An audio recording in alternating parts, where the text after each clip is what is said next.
Started. Yep. Sodium is high. Oh gosh. So good morning, my name is Tommy Evans, I'm a student nurse, and I'm here to teach you about autonomic dysreflexia. No, thank you. That's true. So basically, what we're going to just talk about is what's on the label. Alright, so what I got here. So, what are the biggest things that we look at on a label, on a nutrition label?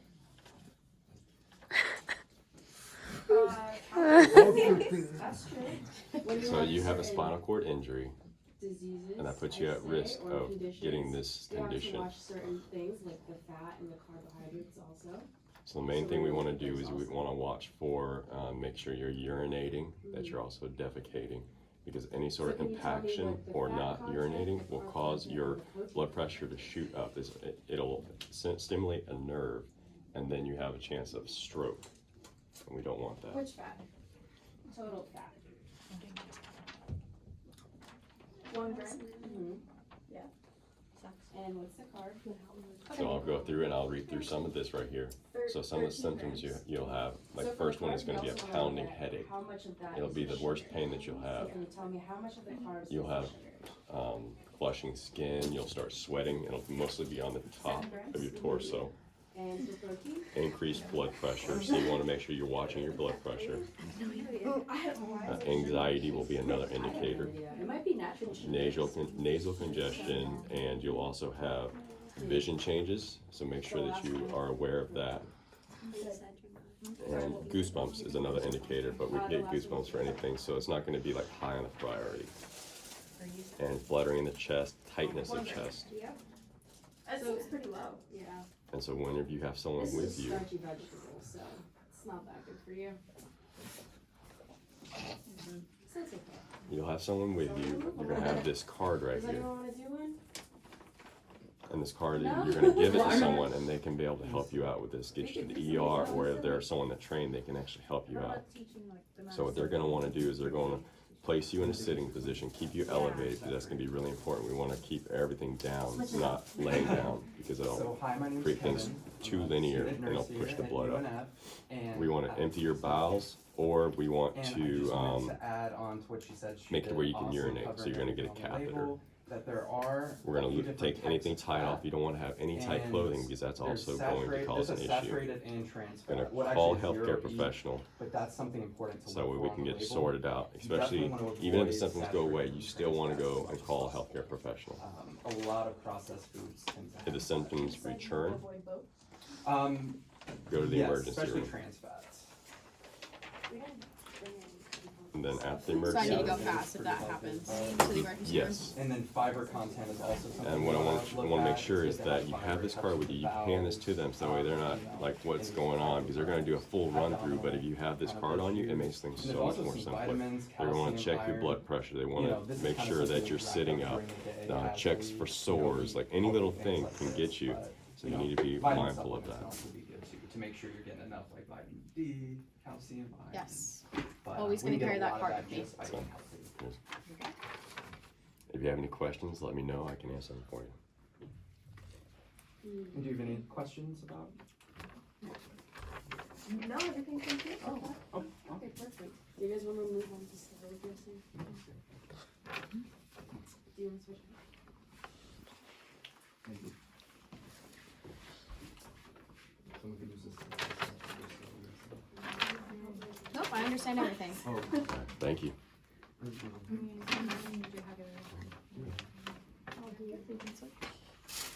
Or, 4 minutes. you need one? Okay.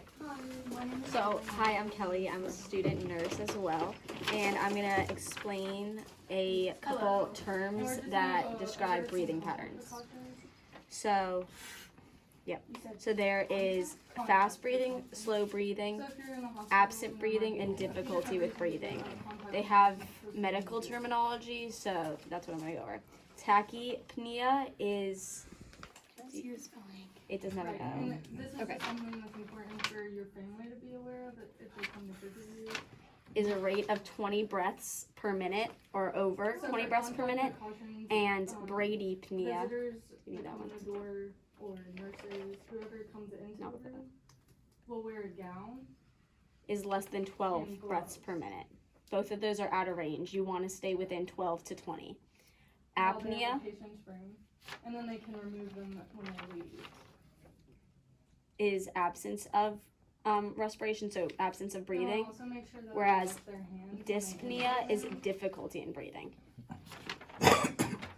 And then the visitors must check with the nurses. And then before there's they things enter called the Cheney room. strokes, and that is a breathing that's really shallow and slow. So what I mean by that is that you're not taking in the air all the way that it reaches your So you'll alveoles. be able to say, Alveoles. it's just whoever's Yeah, coming exactly. in, and it's for your protection. Alveoli. It's for the Alveoli. protection. And then there's another thing called hyperventilation, where you're breathing so fast, like normally if you're like in a panic attack, there's and you're also, breathing so fast that the bubble air isn't protection. going all the way down and it's just staying here. And I think it reduces the carbon dioxide in the levels, causing tingling and numbness in the hands. That is, and something to look for if you notice that your breathing is abnormal is blue discoloration of like your fingers or your lips. So you can tell a family member to kind of look out for those signs, and if you notice, or if they notice it, then they can, kind of have an idea of what's going on, and you should go to the hospital, probably immediately. Are you good? You got all that? Any questions? Yep, I All right. understand it all. Sweet. Good Yeah, I luck. learned really fast from that, but Sorry. I Yeah, that was understand. a lot of information. I understand my family and I have to know what the nurse said. Cool. Sorry, that was a lot of information, but you sound good. My name is It's really important to know. Good job, Kelly.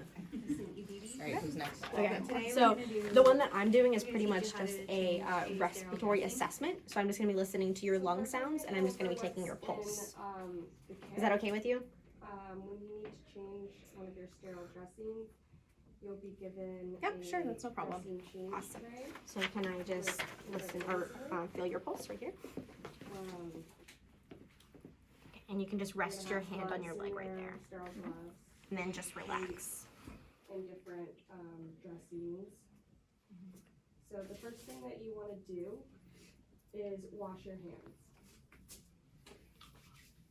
And then you want to set up a disposable bag and put on clean gloves.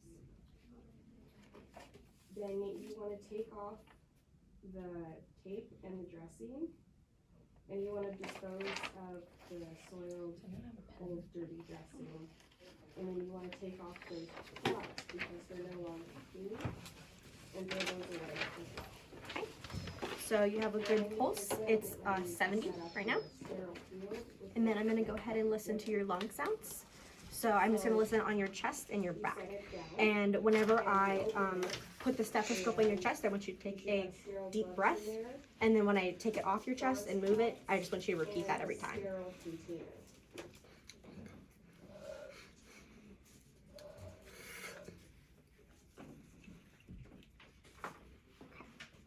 And then just relax for me. So after you set up your sterile field, you're gonna So take a take deep breath. your cleaning solution, and Good. open it, dump out some of the liquid in the trash can. Then you're gonna Good. apply sterile gloves. And then you're going to, And you can breathe a little bit slower. And then you're gonna inspect the wound. for the incision Let me know line, if you feel lightheaded at all. color, drainage, and odor. No, I'm okay. So then what you're going to do is you're gonna cleanse the wound. So what you do is you take a sterile pad Good. And then just lean forward for me and I'll listen to your back. Some of the sterile solution. You're gonna be wearing clean gloves. You're going to dip it in the solution and soak it on both sides. And then you're gonna clean the wound from top to bottom. So like that. And in one direction, you're not going to go like this. You're just gonna go like this. Good. You have And then clear you're lung going to sounds. apply the sterile dressing. you're going to That's it. cover it with the tape that comes in the kit. So sometimes I start coughing, and recently I've been noticing that with like the sickness going around, the coronavirus, I'm really worried, and I really hope I don't get sick because sometimes like I do feel under the weather, coughing, breathing, When's the next you know, time? tired, fatigue, but then sometimes I wake up. But I'm really sure to wash my hands so I can be healthy and fine. Last time I was at the doctor was probably like 6 months ago. I had an upper respiratory virus, but with the coronavirus, I'm just making sure I'm okay.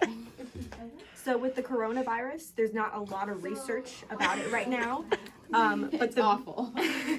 But the biggest thing, like you were saying, is you want to make sure that you wash your hands really frequently. Whenever Yes, you're and I always do that. Always always close my mouth, wash my hands, clean everything, don't touch my face, all of that good stuff. Awesome. If you ever feel like you have any symptoms for the coronavirus, make sure that you call the doctor's office before you go in so they can quarantine the area and make sure that it's a safe area before you come in.